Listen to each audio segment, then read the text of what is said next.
Söyüş söyməklə gündəmə gələn aparıcı Tarix Əliyev niyə cəzalandırılmır? Bu cür şərhlərlə internet istifadəçiləri sosial şəbəkələrdə söyüş söyən aparıcı Tarix Əliyevin niyə cəza almadığını, həbs edilmədiyini soruşurlar.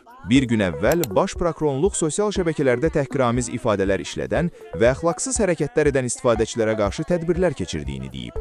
Bu əməllərə görə artıq 6 nəfər hüquqi məsuliyyətə cəlb olunub.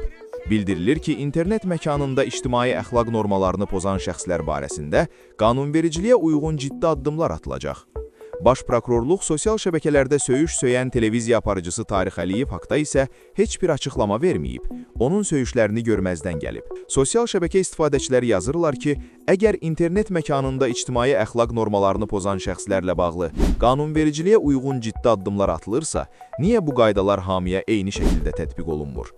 Niyə bəzi şəxslər barəsində inzibati həbs və cərimə qərarları verildiyi halda Tarix Əliyev kimi adamlara çatanda rəsmi qurumlar susur? Sizcə, aparıcı Tarix Əliyev cəzalandırılacaqmı? Adam sensin. Ben Arap. Ağda Aa, söylerim sen gel ölmüşsün, sen dur. sensin de mənə.